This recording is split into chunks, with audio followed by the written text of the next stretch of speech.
온 나라가 박근혜 최순실 게이트로 그냥 패닉 상태에 떨어져 버린 것 같습니다. 멘붕이 와버린 거죠. 국민에게 선택받지 않는 사람이 국정을 용단하고 국가의 공권력을 자신의 사익을 추구하기 위해서 이용했고 수많은 인사에 개입했다라는 의혹 때문에 사람들이 분노를 넘어서 허탈해하고 있습니다. 그 사건의 본질이 어디 있든지 간에 우리는 민주주의가 약속하는 것들이 얼마나 악한 자들에게 의해서 쉽게 기만당할 수 있는지를 보게 됩니다. 민주주의는 국민에 의한, 국민을 위한 그런 정치다라고 하면서 가장 아직까지는 제일 좋은 제도라고 여겨지고 있지만 정부는 국민에 의한 정부도 아니고 국민을 위한 정부도 아니고 국민에 의한 정부도 아닌 것이 이렇게 쉽게 드러날 수 있다는 사실을 보게 됩니다. 어느 시대에나 지배 계급은 자신의 그 이익을 공고히 하기 위해서 수많은 사람들을 또 오만 그 가지의 수단들을 동원해 가지고 자신들의 어떤 권력의 정당성을 확보하기 위해서 노력해 온 거죠. 그래서 자신들의 체제를 순응하도록 만드는 것이 그들의 목표입니다. 사실 로마 제국 시대에 사람들이 그런 그 원형 경기장에 모여서 이렇게 결투를 하고 막 이렇게 열광하고 이렇게 했던 것들도 공화정 시대에서 황제로 절대 권력이 넘어가게 되면서 황제들이 그렇게 만들어준 거예요. 니네는 정치에 관심 갖지 말고 열심히 이렇게 사람 죽이고 막 게임하고 전차놀이하고 또 아주 그 쉽게 성매매하고 쉽게 말하면 이런 거 보고 연극 보고 이런 것으로 시간을 보내지 정치에는 별로 관심 갖지 말라 라고 하는 그 체제죠. 그러니까 사람들을 우면화시켜서 정치 권력들을 자기 마음대로 사용하겠다라고 하는 것이 어떤 면에서 로마 제국의 어떤 통치 체제를 확보하기 위한 그런 수단들이었다고 한다면 오늘날도 현대 기득권들을 유지하기 위해서 텔레비전과 영화, 스포츠 이런 것들을 열광하게 하면서 사람들이 정치에 별로 관심을 갖지 않게 만드는 것이 어떻게 보면 지배 권력들이 쓰고 있는 어떤 통상적인 그런 수단이죠. 미국의 그 사회운동가인 노엄 촘스키는 사회가 자유로워질수록 지배계급은 사람들에게 공포심을 조장하고 또 선전의 열을 올려서 두려움을 갖게 함으로써 자신들의 권력을 더 강화한다라고 얘기합니다. 그러니까 핵전쟁, 또 테러, 또 경제 위기에 대한 두려움들을 계속해서 조장함으로써 국가의 권력자들이 국민의 손과 발을 묶어버리는 것, 또 그래서 자신들의 이익을 추구하기 위해서 수많은 어떤 제도들을 만들어내는 것을 정당화시킨다라는 겁니다. 그러면서 촘스키는 이렇게 얘기합니다. 선전은, 이 광고를 얘기하죠. 선전은 국민에게 국민 스스로는 무력한 존재이고 세상에서는 단절된 존재라는 인식을 심어주는 데 목적이 있다라는 거예요. 그러면서 실제로 상업 광고나 선전을 하는 기업의 입장에서는 다음 두 가지 조건이 갖춰져야 이상적인 세계일 것입니다. 첫째는 텔레비전입니다. 텔레비전은 가정마다 있고 다른 사람, 심지어 가족과도 단절시키는 최고의 무기이기 때문입니다. 둘째는 엘리트 계급이 우려하는 민주주의의 유기가 없도록 하는 겁니다. 그러니까 민주주의 제도나 시스템을 돌아가게 만드는 거예요.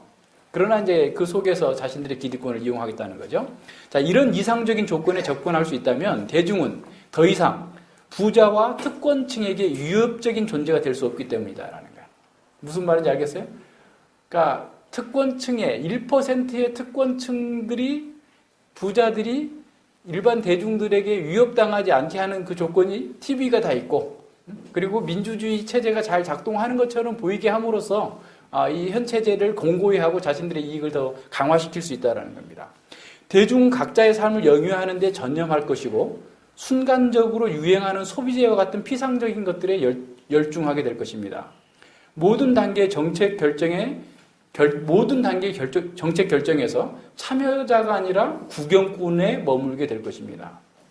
심지어 노동 현장과 그 이상에 관련된 정책 결정에서도 말입니다. 다시 말하면 노동자 입장에서 자신들에게 불리한 정책과 불리한 법안들이 통과되고 있는데도 무관심한 거예요.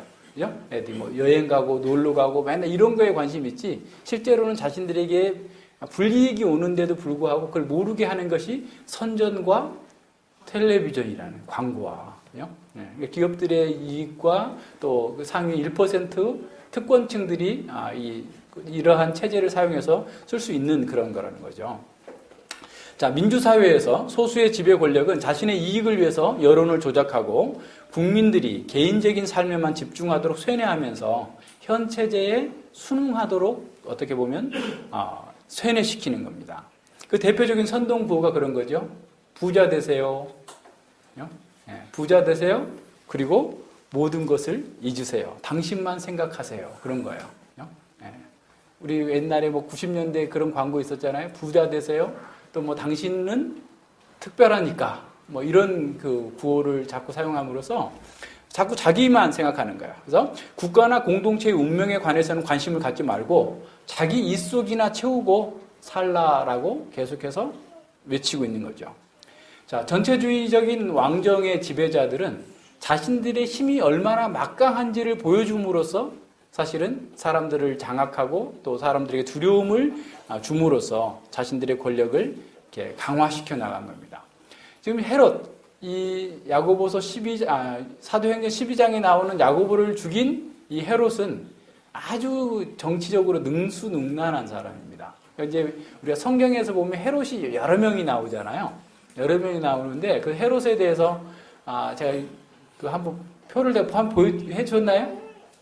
안 해줬어요? 여러 번 해줬는데 아직 이제 새로 오신 분들은 못 받은 분들이 있는데 그걸 이제 다시 이따가라도 뽑아서 드릴게요.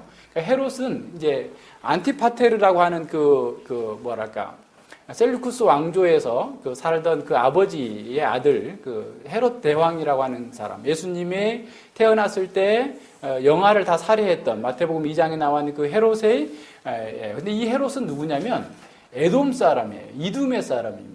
그러니까 유다의 왕이 될 자격이 없어요. 그러니까 신명기에서 너희 형제 중에서만 왕을 삼으라고 그랬잖아요. 그러니까 좀 유대의 왕으로 임명된 이 헤롯은 사실 이두메 사람이었기 때문에 유대인들이 굉장히 멸시하고 그의 어떤 강압적인 통치, 이 사람은 굉장히 탁월한 능력을 가진 사람이에요. 엄청난 일을 했습니다. 그럼에도 불구하고 헤롯 성전도 이렇게 짓고 뭐 수많은 건축 활동을 하고 대단한 일들을 한 사람이에요.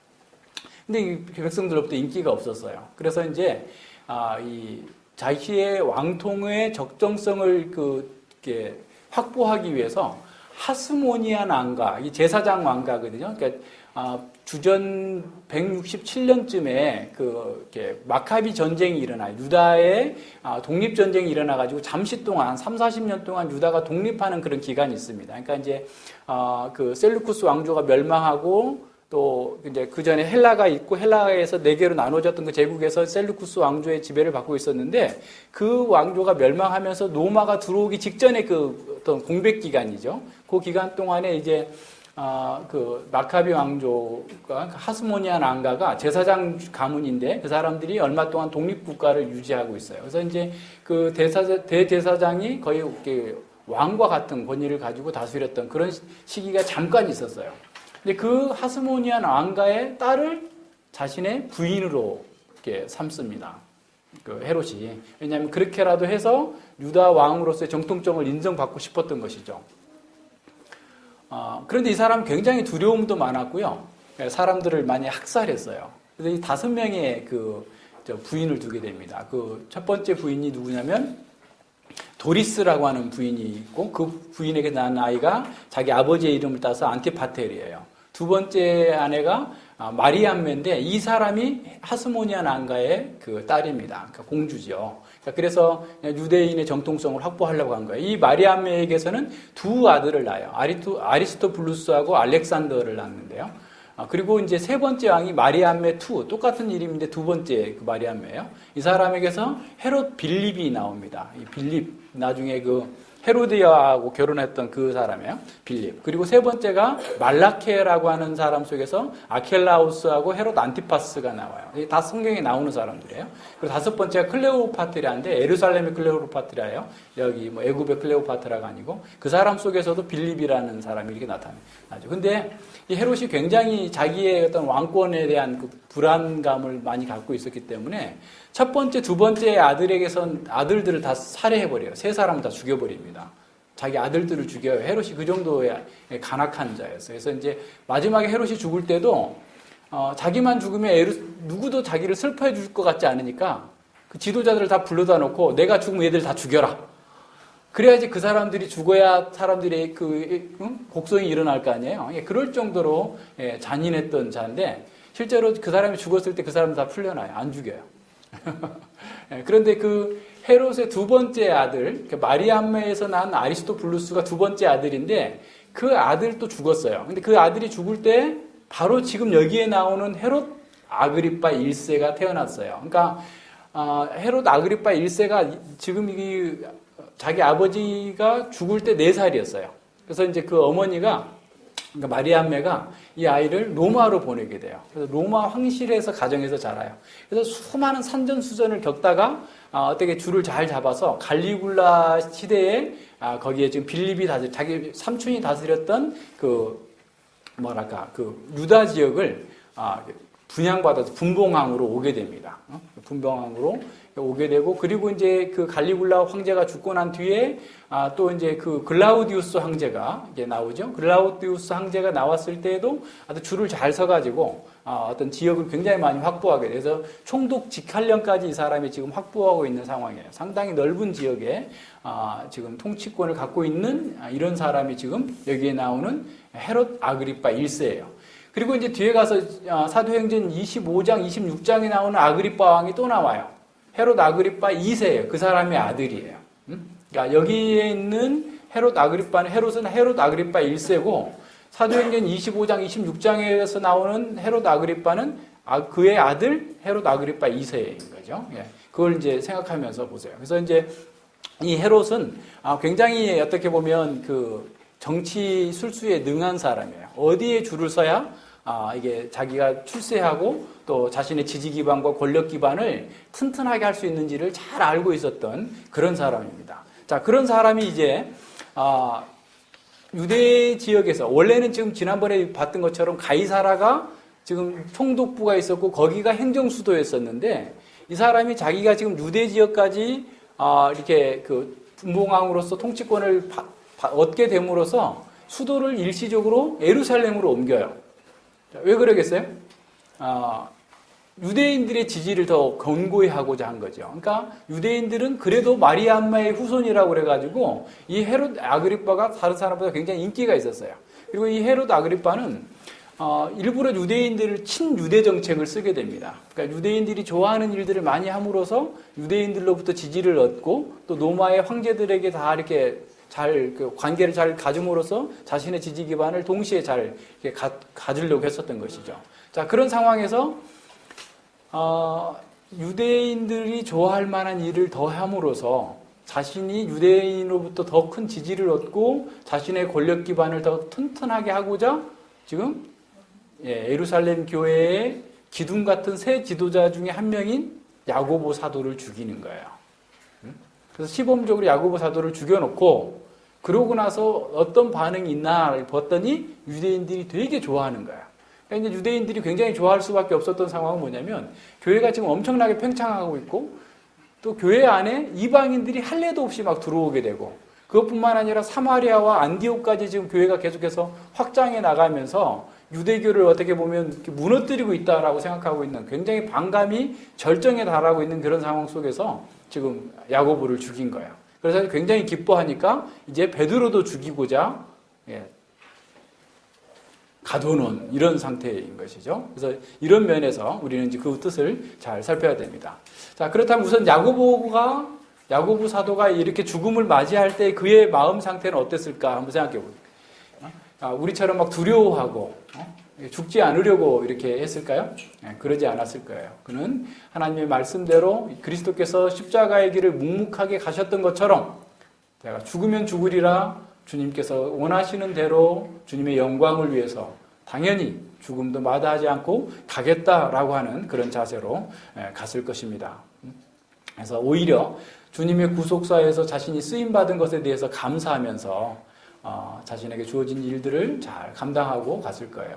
특별히 그 마태복음 10장 그 28절과 31절에 보면 예수님께서는 파송받은 제자들에게 이렇게 말씀하셨어요. 몸은 죽여도 영혼은 능히 죽이지 못하는 자들을 두려워하지 말고 몸과 영혼을 능히 지옥에서 멸하시는 자를 두려워하라. 참새 2마리가 한 아사리온에 팔리는 것이 아니냐? 그러나 너희 아버지께서 허락지 아니하시면 그 하나라도 땅에 떨어지지 아니하리라. 너희에게는 머리털까지 다 세신 바 되었나니 두려워하지 말라. 너희는 많은 참새보다 귀하니라. 그래서 하나님의 섭리 가운데에서 나의 사역은 여기까지구나. 하나님께 감사하면서 기쁨 가운데에서 찬양하면서 그렇게 죽음의 길을 갔을 거예요. 뿐만 아니라 죽으면서도 전전긍긍하지 않고 담대하게 갔고 예수님이나 스데반처럼 그 죽이는 자들을 위해서 기도하고 축복하면서 갔을 것은 너무나 당연하다고 봅니다. 자, 이런 상황 속에서 이제 베드로가 잡히게 되죠. 베드로는 이방인들을 교회로 끌어들이는 어떻게 보면 장본인이라고 지금 유대인들에게 어떻게 보면 초점이 되어 있었고 또 예루살렘 교회의 지도자이기 때문에 최고의 지도자였기 때문에 이 베드로를 치면 더 자신의 어떤 권력이나 이런 것들이 더 견고해질 거다라고 생각하고 이제 잡았어요. 잡아서 6월절 기간이기 때문에 죽이지는 못하고, 왜냐하면 유대인들이 6월절 때 피를 흘리면 이렇게 6월절이 더러워진다라고 생각해서 6월절이 지나고 나서 이제 죽이려고 지금 감옥에 이렇게 가둬둔 그런 상황입니다. 근데 전에도 보면 베드로는 2번씩이나 감옥에서 이렇게 구출된 적이 있어요. 그죠? 4장과 5장에서도 보면 구출해가지고 하나님께서 성전에 나가서 복음을 전하라. 이렇게 2번씩이나 그렇게 왔었기 때문에 그런 내용들을 아마 다 알고 있는 거예요. 그래서 4명씩 4패에다가 나눠서 지키게 하고, 그러니까 4인조죠, 4인조. 아마 24시간이라고 그러면 몇 시간씩, 3시간씩 이렇게 돌아가면서 지키도록 4사람씩 지키게 하고, 또 양쪽 옆에는 군사들을 하나씩 이렇게 두어가지고 같이 함께 아마 묶어놨을 거예요. 쇠사슬로 묶어놓은 이런 상태 속에서 있어요. 그러니까 참 이렇게 지금 꼼짝할 수 없는 그런 상황 속에 있고, 교회는 그를 위하여서, 베드로를 위하여서 아주 간절하게 기도하고 있는 그런 상황입니다. 자, 이런 면에서 보면 사실 그 권력자들이 이렇게 무자비한 폭력으로 지금 죽이고자 하고 곧 죽이려고 하는 이런 상황 속에서 교회가 할 수 있는 일이 꼭 기도만이었을까라고 한번 생각해 봐야 됩니다. 좀 교회도 지금 예루살렘 지역에만 해도 몇만 명이 아마 교인들이 있었을 거예요. 그죠? 그럼 유다 지역까지 한다면 그 이상의 수십만 명이 될 수 있는 이런 지금 상황인데 교회는 전혀 물리력을 사용하지 않고 있다라는 거예요. 그 사람들이 물리적으로 지금 그들을 가두고 핍박하고 이렇게 했어요. 스데반이 죽을 때만 해도 오히려 교회는 너무 소수였기 때문에 대응할 수 없었다라고 한다면 지금의 상황은 지금 교회가 부흥을 이뤘고 지금 엄청난 지금 폭발적인 성장을 하고 있는 그런 상황 속에서 기도만 하고 있는 거예요. 그러니까 어떻게 보면 참 어리석은 대안인 것 같죠. 항의도 한다든가 항의 집회를 한다든가 뭔가 이게 물리적인 어떤 대응을 할 수 있는 그런 상황인데도 불구하고 교회는 간절하게 기도만 했다라는 거야. 왜 그랬을까요? 교회는 이 사건을 단지 이 세상의 권력자가 자기 권력을 키우기 위해서 확대하기 위해서 교회를 핍박하는 거다. 다시 말하면 정치적으로 해석하지 않고 영적으로 해석한 거야. 이것은 사단의 역사고 사단이 교회를 무너뜨리기 위해서 지금 교회를 넘보고 있는 일이다라고 하는 사실을 기억하면서 이 역사를 하나님께 맡기고 하나님의 뜻이 이루어지도록 기도하고 있는 겁니다. 자, 이런 일들이 참 많아요. 그러니까 지금 작년에도 제가 중국 교회에 가서 중국 분들하고 계속 얘기했을 때 이분들이 이걸 받아들이지 않는 거예요. 중국 정부가 그들을 핍박하는 것도 사실은 물론 여러 가지 정치적 목적이 있어요. 그러니까 이 가정교회들을 다 자신들의 그 공산당 기구에, 양회에 다 집어넣으려고, 종교국에 다 등록시키려고 하는 거거든요. 근데 이제 가정교회는 벌써 공산주의 70년 동안 그걸 버티고 살아남은 사람들이에요. 그렇기 때문에 자기들에 대한 자부심도 있고, 교회가 왜 정부가 우리를 간섭하느냐라고 하는 그런 아주 강력한 반발이 있는데, 근데 그럼에도 불구하고 자꾸 이걸 이제 물리적으로 대응하다 보니까 더 큰 문제들이 생겨나는 거죠. 그래서 만약에 교회에 대해서 예배를 금지한다든가 아예 하나님의 말씀을 전하거나 가르치지 못하도록 한다면 그렇게 할 수 있는 것도 있어요. 여지가 있다고 할 수 있을 수 있어요. 그렇지만 그렇지 않은 상황에서 물리적인 대응을 해서 굉장히 좀 어려움에 처해 있는데, 우리도 마찬가지예요. 그러니까 교회와 또 이 세상에 있는 모든 것들을 볼 때도 단지 이것을 그냥 일반적이고 정치적인 시각으로 해석을 하면 안 된다는 거예요. 하나님의 말씀에 비춰서 영적인 문제를 바라보고, 영적인 문제로 바라보고 그 문제를 어떻게 해결할 것인가에 대해서 아주 지혜롭게 행해야 된다라는 거예요. 한번 만약에 생각해 봅시다. 만약에 교회가 물리력으로 헤롯과 대응했다면 어떻게 됐겠어요? 아마 교회는 그때 싹 없어져 버렸을 수도 있을 거예요. 위구노들이 프랑스의 개혁가들이죠. 그러니까 프랑스에서 개신교들이 부흥을 해가지고 하여튼 엄청나게 많은 박해를 받았어요. 캐톨릭 사람들이 그 여왕 마고 이런 영화에 보듯이 하룻밤에 막 2만 명씩 죽였어요. 아예 그냥 뭐 학살한 거예요, 학살. 그렇게 뭐 대규모로 학살할 수가 없을 정도로 그랬을 때 이분들이 무력으로 이렇게 충돌하게 되죠. 그래서 사실은 프랑스에서는 개신교가 거의 2%도 안 돼요. 그분들이 다 흩어졌어요. 뭐 남아공으로 흩어지고, 미국으로 가고 캐나다로 가고 다 흩어져 버리고 남아있는 사람들은 2%도 안 되는 이런 상태입니다. 그럴 때 칼빈 선생님이 뭐라고 그랬냐면, 물리적으로 대응하지 마라. 오히려 순교하라. 하나님 말씀대로 하라. 라고 했는데 그걸 듣지 않게 된 거죠. 힘으로 그걸 한 겁니다. 그렇기 때문에 우리에게 주어져 있는 모든 상황들을 말씀을 가지고 정확하게 분별하고 판단할 수 있는 그런 분별력이 있어야 돼요. 그렇지 않으면 우리가 자꾸 육신적으로 대응합니다. 우리 개인적인 문제도 마찬가지예요. 개인적인 문제도 자꾸 육신적으로 대응하고 물리적인 어떤 방식으로 대응하게 되면 안 돼요. 그래서 여호사밧이 모든 준비를 다 했음에도 불구하고 100만 대군 앞에서 하나님이여 우리는 아무것도 할 수 없습니다. 주님의 은혜만이 우리를 구원하실 수 있습니다. 라고 했던 것처럼 우리도 그런 방식으로 하나님께 의지하고 기도하고 하나님께 우리 자신을 맡겨야 되는 거예요. 자, 교회는 그럼 뭘 기도했을까요? 여러 가지 생각을 해볼 수가 있는데, 첫째는 베드로가 과거에 예수님 몰랐을 때 3번씩이나 부인한 경력이 있어서 아마도 베드로가 부인하지 않게 해주시기를 기도했을 거라고 생각할 수도 있어요. 그죠? 네. 그러니까 베드로가 더 이상 배반하지 않고 그 죽음의 위험 앞에, 두려움 앞에서 하나님의 영광을 잘 드러낼 수 있기를 아마 기도했을 수 있을 거고, 또 순교하더라 할지라도 주님의 뜻을 잘 이루어 나가는 그런 기도를 했을 수 있고, 또 베드로의 석방을 위해서 기도했겠죠. 그래서 베드로가 어떻게 되든지 간에 베드로를 통해서 하나님의 구원의 역사가 진전될 수 있기를, 그래서 베드로가 그러한 사명을 잘 감당할 수 있도록 위하여서 기도한 겁니다. 그래서 베드로가 감옥에 있을지라도 하나님의 영광을 잘 나타내고 그로 말미암아서 교회가 더 유익이 되는 결과로 나아갈 수 있도록 소망하면서 기도했을 겁니다. 예수님께서 겟세마네 동산에서 십자가를 앞에 두고 기도했던 그런 기도, 우리의 뜻이 아니라 하나님의 뜻이 이루어지기를 위해서 기도했던 거예요.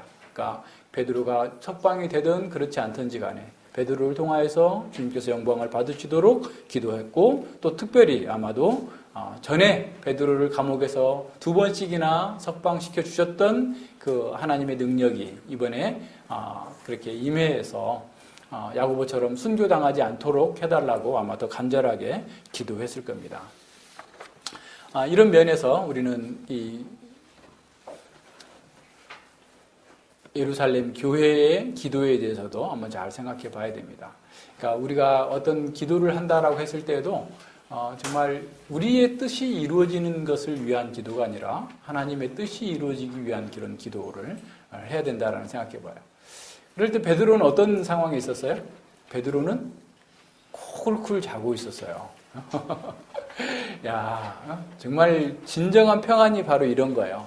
이제 내일 아침이면 단두대에 가서 목이 잘려서 순교할 수 있는 그런 상황 속에서도 베드로는 잠을 잘 자고 있어요.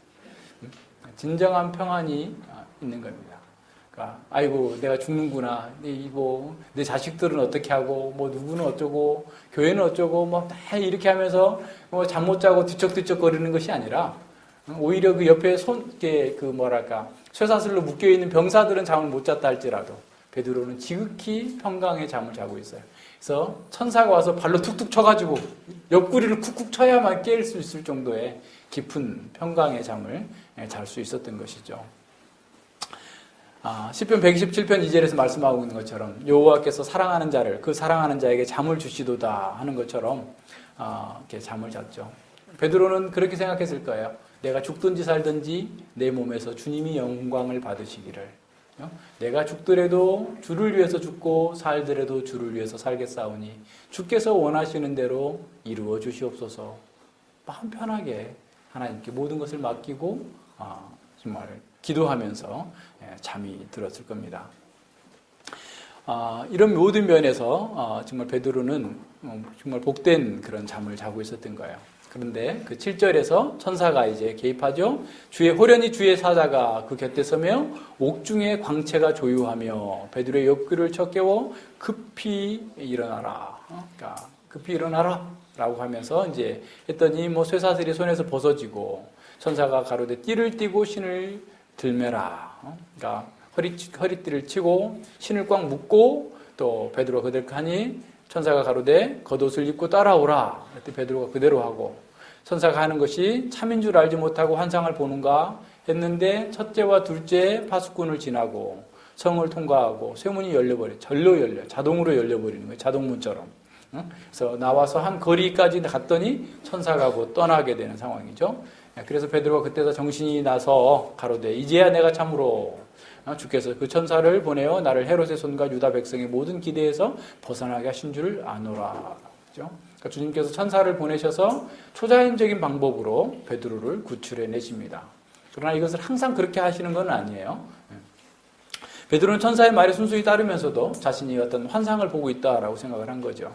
그러니까 참 환상 속에서도 늘 이렇게 주님의 뜻을 따르는 사람이요. 그러니까 꿈속에서 주님의 순종하는 꿈을 꾸면 정말 복이 있는데 순종하지 않고 거부하는 꿈을 꾸는 경우 있죠.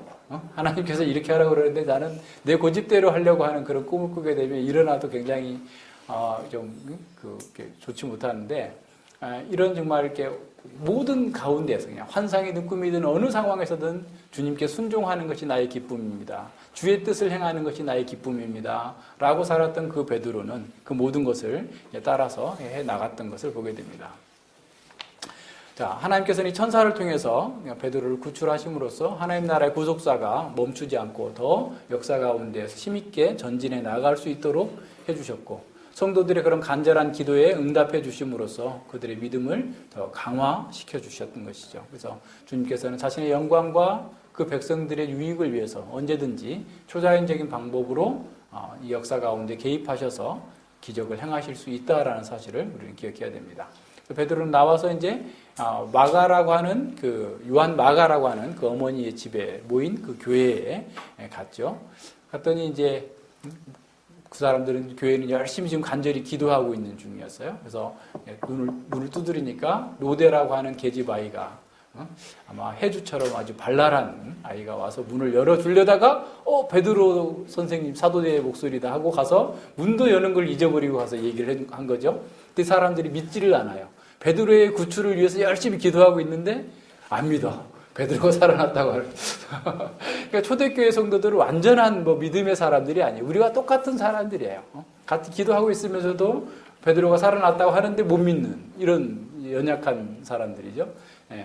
그래서 아니다고 참말이다고 하는데도 그러면 그의 천사일 거야 라고 무시하는데 계속 문을 두드리니까 이제 다 같이 나와가지고 베드로를 보게 된 거죠. 그래서 베드로는 나와서 교회를 위하여서 자신이 어떻게 구원받았고 하나님께서 그 일을 통하여서 뭘 이루실 것인지를 사람들에게 말해줌으로써 그들의 믿음을 강화시켜주고 그들을 위로해주고 그들이 더욱더 말씀대로 교회적 삶을 잘 살아갈 수 있도록 도와주고 나아가는 것이죠.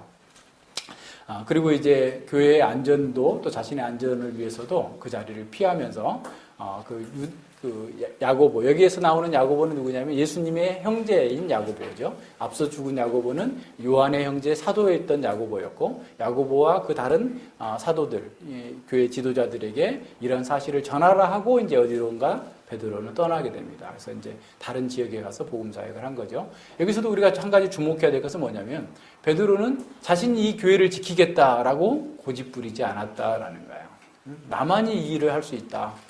이렇게 하지 아니하고 하나님께서 자신을 구출해 주신 그 의도를 잘 파악해서 어떻게 보면 뱀처럼 지혜롭고 비둘기처럼 순결하게 자신이 필요한 다른 지역에 가서 사역을 한 것으로 나타나는 것이죠. 그러니까 우리도 이런 자세가 필요해요. 우리에게 주어진 그 상황이나 그 여건들을 잘 통찰하고 적절하게 대처해야 됩니다. 그렇지 않고 인간적인 생각에 자신만 이 교회를 지킬 수 있다고 고집하거나 자기가 그 일을 성공시킬 때까지는 떠날 수 없다고 버티면 안 되는 거죠. 모든 상황을 하나님께서 주관하신다라는 것을 믿고 지혜롭게 물러날 때 물러나고 포기할 때 포기할 수 있는 그런 지혜가 있어야 되는 거죠. 우리가 해야 될 일은 사실은 평생도록 해도 못해요. 계속 있어요. 꼭 이 일만이 그 일이다라고 생각하지 말고 해야 됩니다. 많은 사람들이 이 교회 사역자로서 부르심을 받았으면서도 불구하고 교회 사역자가 해야 될 본질적인 사역을 하지 않고 비본질적인 사역을 하면서 어리석게 행동하는 것을 통해서 오히려 핍박을 자초하고 있는 경우를 보게 됩니다. 그런 일들이 굉장히 많아요. 자신들은 의를 위해서 핍박을 받는다라고 생각하지만 실제로는 교회에 큰 해를 끼치는 그런 결과를 보여줬어요. 그러니까 교회에서 하는 그런 일들이 굉장히 많습니다. 그래서 잘 살펴야 됩니다.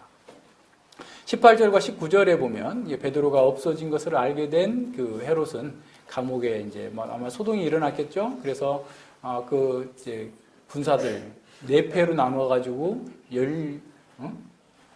14명에다가 두 사람까지 죽였다면 16명을 한꺼번에 학살하는, 그죠?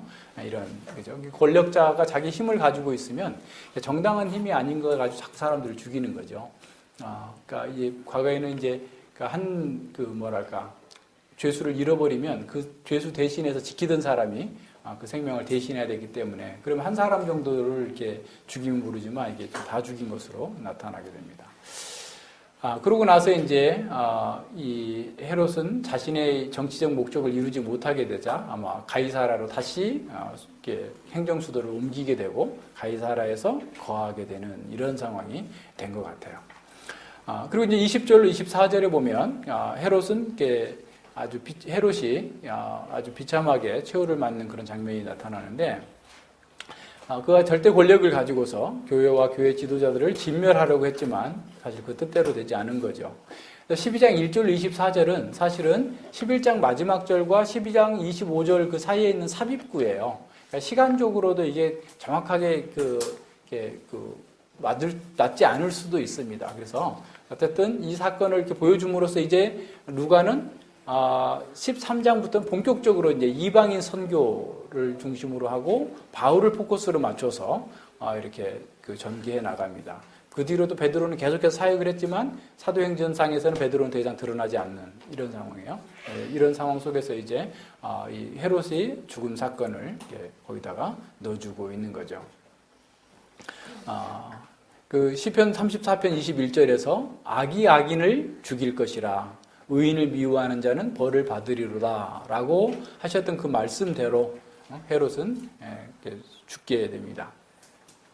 헤롯이 이제 두로와 시돈은 헤롯의 그 관할 직할 통치를 할 수 있는 그런 곳이 아니었어요. 그러니까 수리아의 총독이 아마 그 일을 다스렸던 곳인데, 근데 이제 수리아에 있는 그 총독은 아마도 이제 또 두로와 시돈이 그렇게 그 농경지가 많지 않기 때문에 늘 유다 지역에서 또 이스라엘 평원이라든가 그쪽에서 나오는 그런 곡식으로 양식을 삼았었는데 무슨 일이 있었는지 모르겠지만 어쨌든 두로와 시돈 사람들이 헤롯과 관계가 안 좋아져서 헤롯이 두로와 시돈 지역으로 곡물 수출을 전면 중단시켜버린 것 같아요.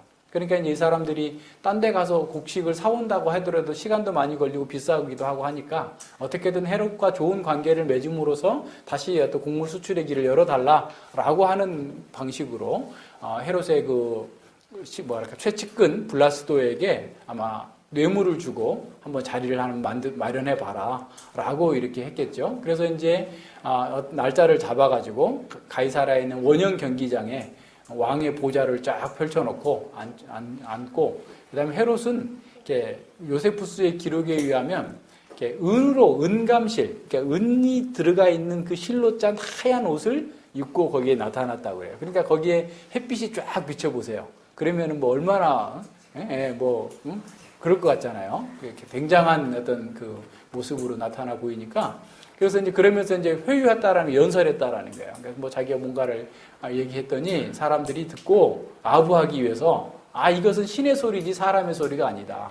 그러니까 복장도 햇빛에 환하게 빛나면서 흰옷에 비치는 그런 영광이 아마 드러났겠고, 그리고 그 연설에도 사람들이 이건 신의 소리다라고 이렇게 칭찬을 하니까 이 사람이 하나님께 영광을 돌리지 않고 자기가 그 영광을 받은 거로 주의 사자가 치니, 또 주의 천사가 나타나죠. 치니 곧 충이 먹어 죽으니라 그랬어요. 자, 악이 악인을 죽인 거죠. 자기가 스스로 자멸한 겁니다. 하나님께서 이런 교회를 대적하고 하나님의 영광을 회방하는 자를 죽이기 위해서 수많은 군대를 동원할 필요조차 없어요. 눈에 보이지 않는 바이러스, 충, 벌레면 끝나는 거예요. 그래서 이제 요세푸스의 기록에 보면 이 헤롯이 그 연단에서 갑자기 복통을 호소하면서 5일 동안 복통을 호소하다가 죽었다고 그래요. 그러면 이 누가의 기록과 요세푸스의 기록을 이렇게 종합해서 보면 아마 뱃속에 있는 벌레가, 그죠? 해충이 먹었는지 그냥 다 그걸 내장을, 기관들을 다 먹게 되면서 얼마나 고통스럽겠어요. 떼굴떼굴 굴다가 죽었다라고 하는 그런 기사가 있습니다. 그래서 이 사람들, 하나님을 대적하는 자들을 우리가 같이 물리적으로 대적할 필요가 없어요. 기도했더니 주의 사자가 치신 거잖아요. 주께서 해결하신 거예요. 히스기야 왕이, 오늘도 우리가 열왕기하 19장을 보았지만 히스기야 왕이 그렇게 계속해서 사네립의 그런 협박을 받고 있을 때 하나님께 기도하고 하나님께 맡겼더니 하나님께서 18만 5천 명의 군대를 다 주의 사자가 가서 다 치신 거예요. 뭐 패스트에 걸려서 죽었다는 말도 있고, 어떤 바이러스가 와서 그냥 다 죽게 만들어버리는 것이죠. 그러니까 이런 그 상태로 죽이시는 거예요. 하나님께 맡기고 하나님께서 그 일을 하시도록 우리가 하나님께 맡기면 거기서 됩니다. 사실 한 줌도 안 되는 인간의 권력을 가지고 감히 만군의 여호와 또 그가 다스리는 교회를 무너뜨리고자 하는 자의 최후가 얼마나 비참한지를 우리에게 보여주고 있습니다. 그래서 우리가 이 세상의 권력과 또 이 세상의 대단한 어떤 글로벌 기업들과 비교하면 교회가 아무것도 아닌 것처럼 보이지만 실제로 역사는 이 교회를 중심으로 이루어져 가고 있다는 사실을 우리에게 보여주고 있는 겁니다. 자신의 권력을 강화하기 위해서 교회를 진멸하고자 했던 헤롯은 비참하게 죽었지만 하나님의 말씀은 더 흥왕하여 더하여졌습니다. 세상의 권력자들이 교회를 잔해하려고 할지라도 교회를 이길 수는 없습니다. 하나님께서 교회에 임재해 계시고 교회는 하나님의 말씀을 구현하는 하나님 나라의 공적 기관이기 때문에 그렇습니다. 하나님의 말씀이 흥왕하여 더하였다라는 것은 성도의 삶에서 하나님의 말씀이 구현되어서 진리임이 확증됨으로써 교회가 더욱더 사람이 늘어나고 전진하게 되었다라는 의미입니다. 하나님의 말씀이 성도의 삶에서 흥왕할 때 그 무엇도 그 교회를, 그 성도를 이길 수 없습니다. 하지만 거대한 건물을 짓고 세상에 힘을 소유했던 교회들은 오히려 세상에게 먹혀버리게 되고 사단의 소굴로 전락했음이 교회사가 가르쳐주고 있어요. 오늘날도 마찬가지입니다. 교회가 힘을 더 많이 소유하면 소유할수록 하나님의 말씀을 의뢰하지 않습니다. 하나님의 말씀을 구현하는 성도들의 사람들은 점점 줄어들게 되죠. 우리가 진정으로 승리하는 길은 세상의 힘을 더 많이 소유하는 것이 아니라 하나님의 말씀이 흥왕하도록 그 말씀에 순종하는 것에 있습니다. 헤롯은 자신의 권력을 견고하게 하기 위해서 교회를 대적하고 교회의 지도자를 죽이려고 했습니다. 하지만 그것은 단지 사람을 대적하고 사람을 죽이려 한 것이 아니라 그리스도를 대적하고 그리스도의 몸을 공격한 것입니다. 그런 자들은 하나님의 심판이 당장 임하지 않기 때문에 악을 행하기에 마음이 담대할 수 있습니다. 그러나 전도서 8장 11절로 13절에 이렇게 말씀하고 있습니다. 악한 일의 징벌이 속히 실행되지 않으므로 인생들이 악을 행하기에 마음이 담대하도다. 죄인이 100번 악을 행하고도 장수하거니와 내가 정령이 아노니 하나님을 경외하며 그 앞에 경외하는 자가 잘 될 것이요 악인은 잘 되지 못하며 장수하지 못하고 그날이 그림자와 같으리니 이는 하나님 앞에 경외하지 아니함이니라 그랬어요. 악인이 수많은 악을 행하고도 장수하는 것처럼 보일지라도 하나님을 경외하는 자만이 궁극적으로 잘 될 것입니다. 악인이 이 땅에서 아무리 큰 권세를 누리고 장수한다 할지라도 결국 영원한 사망에 처하게 될 것이고 영원한 시간에 비하면 이 땅에서 그가 갖는 권세를 부리고 살았던 날들은 사실은 그림자와 같은 것이죠. 대통령 5년 하고 나서 평생의 고통스러운 삶을 살 수 있는 그런 거죠. 그러니까 이 세상의 권력이나 세상이 갖고 있는 게 무엇이겠어요? 헤롯은 자신의 권력을 다 사용해서 자기가 원하는 걸 다 이룰 수 있을 거라고 생각했지만 그는 하나님께서 치심으로 벌레가 먹어서 바이러스가 먹어서 죽게 됐다라는 사실을 잘 생각해야 됩니다. 오늘 우리나라는 국정을 농락한 그런 최고 지도자의 어리석음으로 인해서 큰 혼란을 겪고 있습니다. 교회와 그리스도인의 사회 참여에 대해서 두 가지 견해가 있어요. 그러니까 우리가 어떻게 할 건가 이런 상황 속에서 우리도 고민이죠. 첫째는 어떤 사람들이 이렇게 말합니다. 첫째는 교회는 복음 전도와 성경을 가르치는 것에만 집중해야 한다라는 거죠. 그래서 그런 견해를 가진 사람들은 사회적 약자들과 고통받는 자들을 외면하고 정부의 잘못에 대해서 일절 간섭하지 않아야 된다라고 주장합니다. 더 나아가서 어떤 목사들은 로마서 13장의 말씀을 들어서 국가가 하는 일은 무조건 다 찬성하고 지지해야 된다라고 말하는 거예요. 그러니까 완전히 이게 국가의 어떤 부속 기관처럼 그래서 국가가 악법을 만드는데도 서명운동에 동참하고 이런 짓들을 하고 있죠. 근데 두 번째 견해는 또 어떤 사람들이냐면 사회적 궁율과 정의의 사역에만 집중해야 하는 거예요. 근데 그거에만 더 열심히 하는 거죠. 그래서 그들에게는 복음 전도나 성경 공부는 부차적인 것에 지나지 않습니다. 그들에게는 정치와 정부가 공의를 행하도록 하는 것이 자신들의 사명이다. 그것이 교회의 주된 사명이다라고 생각을 하는 거죠. 그러나 우리는 이 두 극단을 피하면서 하나님의 뜻을 따라서 교회의 본질적인 사명에 주력하면서도 국가가 공의를 시행하지 않고 불의하게 권력을 남용하여서 국민의 재산과 생명을 위태롭게 할 때에는 정당하고 적법한 방식으로 합법적인 방법으로 공의를 행하도록 요구하고 저항할 수 있습니다. 진정한 개혁주의자들은 모든 면에서 말씀으로 말미암은 균형을 잘 유지해 왔어요. 그러니까 우리가 복음 안에 제대로 서 있으면요, 복음에 분명하게 서 있으면 항상 좌로나 우로나 치우치지 않고 균형을 잡을 수가 있어요. 양극단은 사실은 완전히 다른 것처럼 보이지만 동일한 사람들이에요. 내용은 같아요. 그러니까 우리가 복음 안에 서 있다라고 하는 것은 양극단에 치우치지 않고 복음적인 방식으로 그 문제들을 보고 헤쳐나갈 수 있는 거예요. 그렇게만 해야 됩니다. 그렇게 해야 돼요. 그래서 우리는 복음 안에서 진정한 어떤 균형 감각이 있어요. 세상의 일에 대해서도. 그래서 구약의 선지자들은 종교적인 영역에서만 백성들을 지도했던 것은 아닙니다. 그들의 삶의 모든 부분에서 하나님의 뜻을 따라서 개혁하라고 요구한 거죠. 정치, 경제, 사회의 모든 면에서 하나님의 말씀을 따라 살라고 한 거예요. 심지어 다니엘과 같은 선지자는 이방 국가의 왕이었던 느부갓네살 왕에게 공의를 행하고 긍휼을 베풀라라고 요구했어요. 이방 왕에게도. 다니엘 선지자는. 왜냐하면 그것이 국가의 지도자의 책무이기 때문에 그래요. 우리가 창세기에서 공부한 것처럼 국가는 하나님께서 일반 은혜를 베푸시는 그런 도구로서 주어진 겁니다. 그렇다면 국가에게 주어진 권력으로 공의를 추구함으로써 하나님의 일반 은혜가 잘 시행되도록 해야 되는 거죠. 그래서 만약에 이것을 버리고 공익이 아니라 사익을 추구함으로써 민생의 파탄에 빠뜨린다고 한다면 그런 자들은 그 자리에서 내려오게 해야 돼요. 그러니까 복음의 총체성을 얘기하는 겁니다. 복음은 종교적인 영역에만 국한된 게 아니에요. 우리의 삶의 영역, 또 공적인 영역에도 복음의 원리가 적용될 수 있도록 해야 된다는 거예요. 그러나 여기서 우리가 주의할 점이 있어요. 우리가 국가의 지도자들이나 또 불의와 잘못을 시정 요구를 할 때 하나님의 주권을 인정해야 됩니다. 그래서 합법적이고 비폭력적인 방법으로만 저항할 수 있어야 되는 거죠. 우리는 그리스도인으로서의 품격과 품위를 지키면서 우리 시대의 요구에 합당하게 응답할 수 있어야 됩니다. 우리는 어떤 상황에서도 하나님의 말씀과 성령의 인도하심을 따라서 행해야만 됩니다. 그리스도의 성품을 발휘하는 새 사람으로서의 정체성에 맞게 저항해야 된다는 거죠. 세상의 방식이 아니라, 물리적인 방식이 아니라.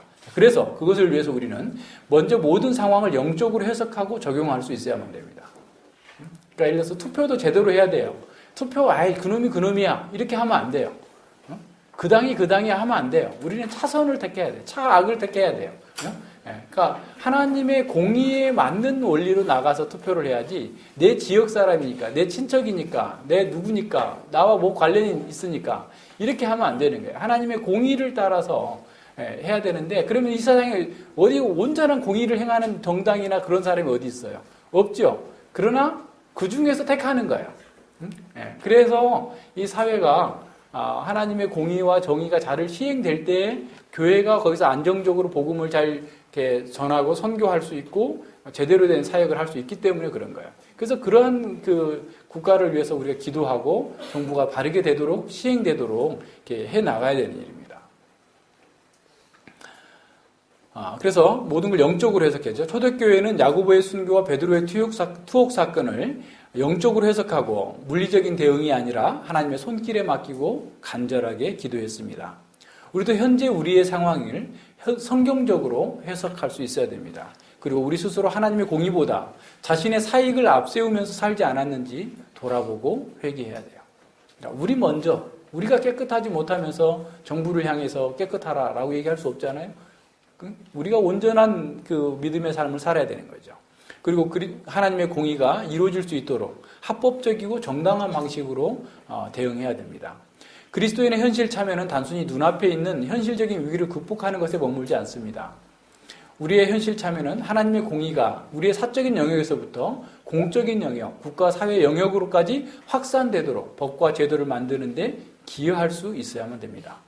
교회는 사회와 국가의 불의 앞에서 하나님의 주권과 경륜을 믿음으로 바라보면서 영적인 전투를 해야 됩니다. 자, 주께서 우리의 그런 활동을 통해서 공평과 정의가 또 정의의 원리가 사회 가운데 확산되게 하시며 하나님 나라의 확장과 완성을 향해 어떤 진보를 이루어 나갈 수 있도록 하시는 거예요. 그걸 사용하시는 겁니다. 만약 우리가 그리스도의 군대로서 그의 품성과 그런 자태가 나타나지 않는다면 기본부터 다시 살펴야 되겠죠.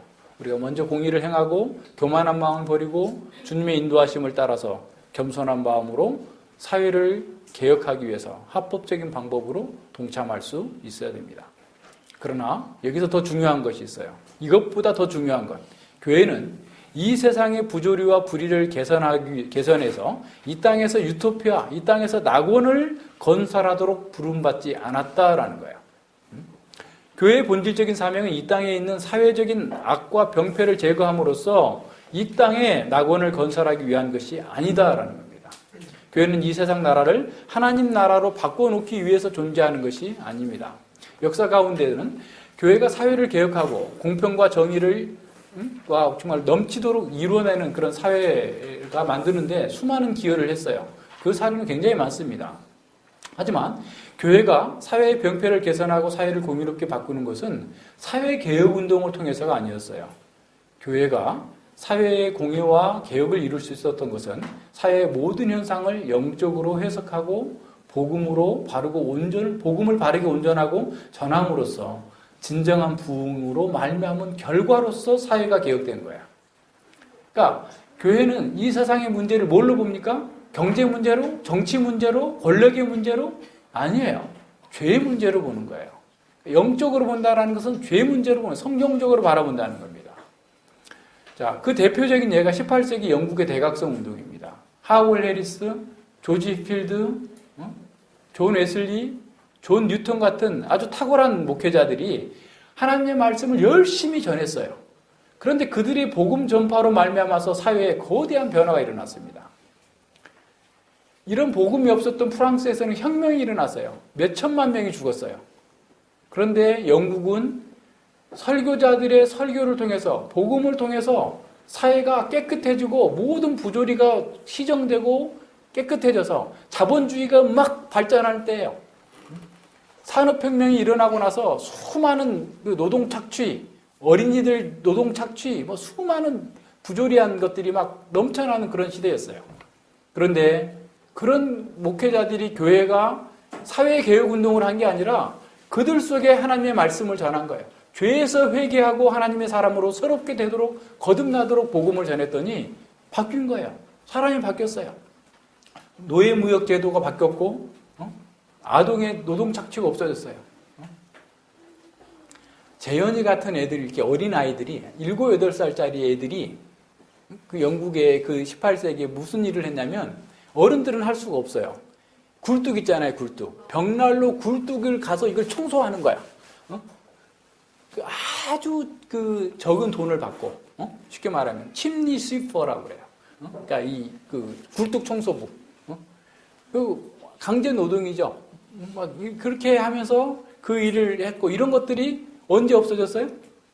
네, 이 부흥운동으로 없어진 거예요. 아동 노동 착취 금지. 노동조합을 만들게 했어요. 노동조합도 그리스도인들이 만든 겁니다. 지금 우리 한국 사회는 노동조합 하면 다 무슨 좌빨이다, 무슨 빨갱이다 이렇게 얘기하고 있는데 교회에서 그거 아니에요.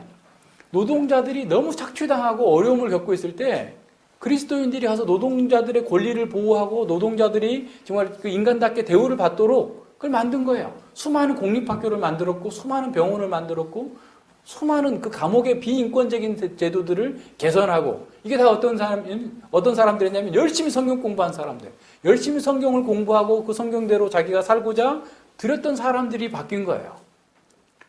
존 뉴턴의 제자였던, 예제자였던 사무엘 월버포스는 목회하겠다고 그랬어요. 저 목사님이 되래요. 그랬을 때 존 뉴턴 하잖아요. 나 같은 죄인 살리신 그 노래 만든 그 존 뉴턴 목사님이 너는 목회를 하지 말고 정치를 해라. 응? 너는 의사하지 말고 기독교 학교를 해라. 한 것처럼 네. 정치하라 그래, 정치하라. 근데 이 사람이 이 말씀 안에 충만한 사람이어서 그 정말 그 사회의 부조리함, 노예 무역의 그 비인권적인 행태, 노예들의 그 정말 그 고통받는 그 삶을 바라보면서 끊임없이 수십 년 동안 수많은 어떤 핍박과 어떤 위협을 받으면서도 계속해서 말씀대로 그걸 이뤄낸 거예요. 계속해서 그를 공격한 사람들이 얼마나 많았겠어요. 자신들의 이익이 떨어져 나가는데 그냥 돈 버는 것들이 다 사라져 버릴 수 있는 그런 상황 속에서 월버포스는 끝까지 그걸 이뤄낸 거예요. 하나님의 말씀을 들은 사람들이, 하나님의 공의가 사회의 각자의 이 국가에 실현되도록 수많은 법과 제도를 개혁하도록 그 사람들이 만들어낸 겁니다. 그래서 하는 얘기, 우리가 얘기하는 건 뭐겠어요? 복음을 바르게 전하는 것이 교회의 1차적인 사명이고 우리의 1차적인 사명인 거예요. 그래서 말씀에 붙잡힌 사람들이 이 불의와 고통이 가득 찬 세상 속에서 하나님의 공의를 드러내는 일을 하도록 만들어주는 거예요. 근데 우리는 지금 어떤 문제입니까? 지금 이 한국 정부의 문제, 국회의 문제, 정부의 고위 관리들이 국무총리도 교회 다니는 사람, 심지어는 전도사라는 얘기까지 있어요. 수많은 장관들이 거의 뭐 40% 이상이 교회 다니는 사람들이, 국회의원의 40% 이상이 나름 기독교라고 해요. 그런데 전혀 더 불의가 판치고 있어요. 문제가 어디 있어요? 교회가 복음을 제대로 전하지 않았기 때문에. 그래서 교회에 다니는 국회의원, 장관, 고위 관리들이 그 복음에 합당하게 공의를 행하지 않고 자기 사익을 추구하는 도구로서 사용하고 있기 때문에 권력을 나라에게 엉망인 거예요. 그래서 우리 가운데는 고위 공직자도 나와서 발휘할 수 있는 사람이 있고 정치할 수 있는 사람도 있고 더 큰일 할 수 있는 사람들도 있어야 돼요. 진정한 복음을 가진 사람들이. 우리가 정치는 다 썩었어, 버려야 돼, 이렇게 나가면 안 돼. 우리가 할 수 있는 대로 하는 거야. 자, 로마서 14장 17절과 18절에서는 하나님 나라는 먹는 것과 마시는 것이 아니요 오직 성령 안에서 의와 평강과 희락이라. 이로써 그리스도를 섬기는 자들은 하나님께 기뻐하심을 받으며 사람에게도 칭찬을 받느니라 라고 그랬어요. 자, 우리가 여기서 해야 될 것. 우리도 이 세상 가운데에서 불의한 정권으로 인해서 세상 사람들과 동일하게 고통을 당하고 어려움을 겪을 수 있어요. 그러나 이러한 고통은 하나님을 떠난 세상을 향한 하나님의 섭리적인 심판의 일부이기도 합니다. 하나님을 떠난 결과로 주어진 형벌과 심판으로 말미암아서 사회 불안과 사회 병폐 속에서 당하는 그런 고난, 우리도 여전히 동일하게 당할 수 있어요. 이런 상황 속에서 교회는 사회적 불의를 제거하기 위해서 일하는 것이 아니라 하나님의 공의와 하나님의 사랑을 드러내는 복음을 전하는 위해서 이 땅에 존재하고 있다는 사실을 기억해야 돼요. 우리가 사회적 불의를 제거하고 고통받는 자들을 위해서 활동한다 할지라도 우리가 궁극적으로 추구해야 될 것은 불의와 억압이 없는 이 지상의 유토피아가 아니라 거룩한 교회를 세우는 것입니다. 하나님께서 역사 가운데서 이루고자 하시는 일을 하는 것으로 우리는 진정한 만족과 기쁨을 누릴 수 있어요. 우리는 세상에서 먹는 것과 마시는 것, 그것이 아니라 성령 안에서 하나님의 통치를 받아서 의를 행함으로 평강과 희락을 얻는 거예요. 그러니까 어제도 거기 광화문에서 집회하는 사람들은 정말 이 세상에 공의로우면 세상이 행복할 거고 뭐 이런 것을 이렇게 주장하죠. 일면 타당하지만 그게 다가 아니에요. 환원주의적인 거죠. 그래서 우리는 먹는 것과 마시는 것에 대한 공평성을 요구하기도 하지만 그것이 다가 되면 안 된다는 거예요. 하나님의 통치를 받음으로써 의와 평강과 희락을 누리게 하는 것이 교회적 사명인 거예요. 하나님의 통치는 결국 교회를 통해서 이루어지기 때문에 우리의 행복은 교회를 바르게 건설하는 것, 교회적 사명을 이루는 것에서 사실은 누릴 수 있어요. 우리에게 진정한 만족과 기쁨, 행복을 누리게 하는 것은 원상의 교회, 참된 교회를 이루어서 그 교회적 사명을 감당하는 것을 통해서 우리는 그 기쁨과 평강과 행복을 누리는 겁니다. 하나님께서는 바로 교회의 본질적인 속성, 거룩성, 보편성, 통일성을 우리의 각자의 성품과 삶 속에서 구현하면서 교회의 사명, 예배하고 양육하고 선교하는 이런 행보를 하는 것을 통해서 우리에게 진정한 복을 누리게 하십니다. 하나님께서는 우리를 이 땅의 불의와 저주받은 환경 속에서 하나님 나라를 가장 분명하게 현시하는 교회에 속하게 함으로써 축복을 누리게 하시는 거예요. 다른 게 복이 아니에요. 진정한 교회에 속해 있는 것이 참된 복입니다. 따라서 교회를 자신이 선택할 수 있는 여러 기관 중에 하나라고 여기거나, 그죠? 또 세상의 어떤 기관이나 단체, 국가나 또는 자신의 직장보다도 교회가 못한 것으로 생각한다면 아직도 우리는 하나님 나라의 사상을 소유하지 못하고 있다는 것을 보여주는 거예요. 자, 우리의 인생의 행보는 하나님께서 경영하시는 역사의 목적과 함께 갈 때만 진정한 승리를 얻고 가장 복된 삶을 살게 됩니다. 다시 말하면 우리 인생의 목표가 하나님 나라의 목표에 부합할 때 진정으로 성공하는 것이며 그것이 영원한 것입니다. 우리가 매일 기도하고 성경 공부하고 예배드리고 헌금하고 그리스도인답게 산다 할지라도 그것이 전부가 돼서는 안 됩니다. 물론 그것은 필수적인 일이기도 하고 하지만 그것은 우리의 존재의 한 양상일 뿐이에요. 그것에 더해서 더 분명한 목표가 있어야 됩니다. 무엇보다도 먼저 우리는 하나님의 나라와 교회의 중요성을 알아야 됩니다. 교회의 본질과 사명을 알고 그 지식에 근거해서 자신의 위치와 역할을 알아야 되고 그 위치에서 자신에게 주어진 역할을 어떻게 감당할 것인가를 알고 행해야만 되는 거죠. 이러한 목표를 분명히 하면서 우리 자신의 삶을 조정해 나가야 됩니다. 이것이 하나님 나라와 교회를 건설하는 교회아적인 삶인 것이죠. 그래서 자기 혼자만 예수님 믿고 혼자 열심히 기도하고 혼자 열심히 헌금하고 그것으로 그치면 안 된다는 거예요. 교회는 공동체적인 연대 안에서 그 본질적인 속성을 드러낼 수 있습니다. 그리스도와 연합한 사람은 형제와 연합해서 그리스도적인 품성을, 그리스도적인 성품을, 그리고 그리스도적인 사명을 감당하기 위해서 서로 연합하고 하나가 되어야 됩니다. 이것이 없이 자기 행복을 추구하는 기독교, 세상의 복지사회 건설과 세상의 지상 낙원을 추구하는 그런 기독교는 모두 부족한 기독교일 뿐입니다. 우리는 각자 하나님 나라를 추구하는 교회의 지체로서 정당한 활동을 할 때 비로소 역사의 목적에 기여하는 것이며 영원한 상급을 지금 여기서부터 영원토록 누리게 될 것입니다. 세상은 모든 곳에서 모든 순간에 우리에게 이렇게 외칠 거예요. 부자 되세요. 모든 것을 잊고 당신만 생각하세요. 라고 외칩니다. 역사의 목적이나 공동체의 운명에 관해서는 관심을 갖지 말고 어떻게든 자신의 입속을 채우는 것이 성공하는 것이다 라고 외치고 있습니다. 힘을 가진 자가 승자이고 힘이 곧 정의라고 말합니다. 그래서 어떤 수단과 방법을 동원해서라도 힘을 얻으라고 하고 힘 있는 자와 관계를 맺으라라고 소리치고 있습니다. 이런 소리에 교회 다니는 많은 사람들이 다 세뇌되어 있어요. 공동체가 어떻게 되든 자기만 잘 살면 된다. 여기에 빠져 있는 겁니다. 사회 공동체, 국가 공동체에 대해서 관심도 없어요. 자기만 잘 되면 되지. 이렇게 나가는 거죠. 하지만 세상에 정의롭지 못한 힘은 양날의 칼처럼 자신과 다른 사람들 모두를 해롭게 합니다. 현재 우리 국가의 모습이 딱 그거잖아요.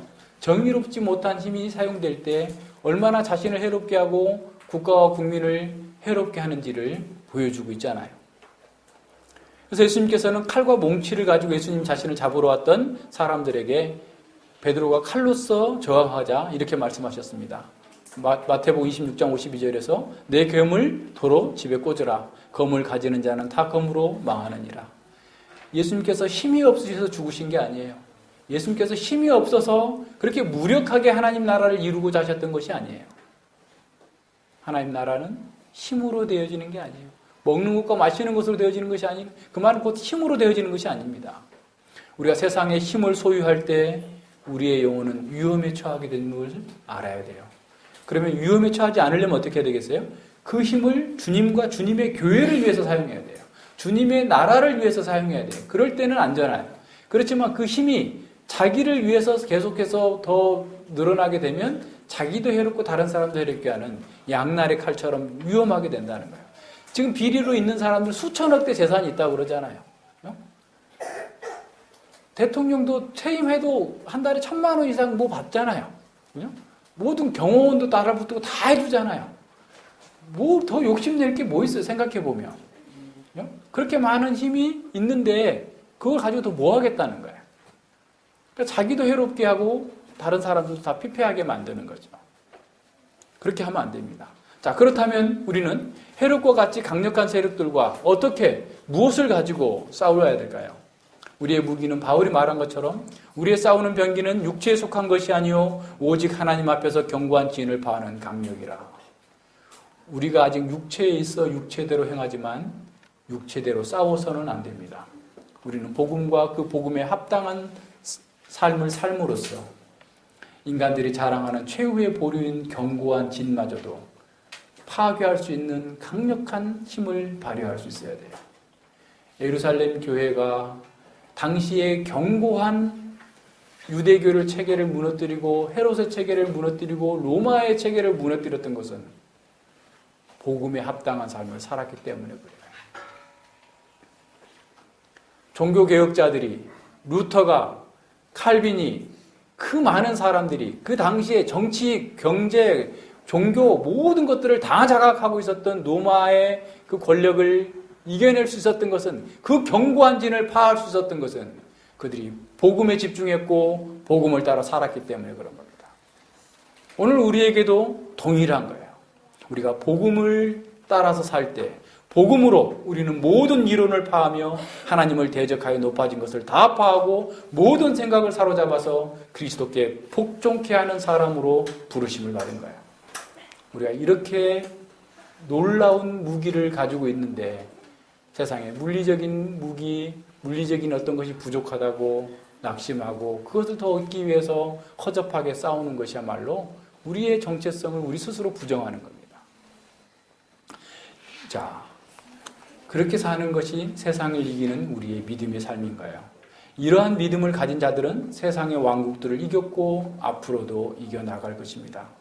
그것을 위해서 우리는 먼저 매일 자신의 육신적인 소욕, 세상의 힘을 더 소유하고자 하는 그러한 소욕을 십자가에 못 박고 그리스도의 십자가만을 우리의 힘과 우리의 자랑으로 삼아야 됩니다. 이렇게 십자가의 정신으로 무장하고 교회의 지체로서 합당하게 정당하게 헌신하는 사람만이 현세와 오는 세상에서도 영원한 진정한 왕으로서 다스리게 될 겁니다. 기도합니다. 예, 하나님 아버지 감사를 드립니다. 사도행전 12장을 통하여서 참으로 교회가 핍박과 어려움과 고난 속에서 어떻게 반응했고 또 하나님께서 그들을 어떻게 사용하셨고 하나님 나라를 이루어 가셨는지를 말씀을 통해서 보았습니다. 오늘 우리 시대에도 여러 가지 혼란스러운 상황들이 많이 놓여져 있습니다. 우리가 어찌할 바를 알 수 없는 그런 상황에 처하기도 합니다. 그러나 하나님께서 저희들에게 주신 이 하나님의 말씀을 가지고 모든 것을 영적으로 해석하고 영적으로 전투함으로 말미암아서 진정한 승리를 얻을 수 있다는 사실을 깨달았사오니 아버지, 우리가 세상의 힘과 세상의 지혜를 의지하지 아니하고 온전히 복음에 합당한 삶으로 주님께 영광을 돌리는 삶으로 세상을 넉넉히 이길 수 있는 믿음의 담력을 더하여 주시옵소서. 감사드리며 예수님 이름으로 기도드립니다. 아멘.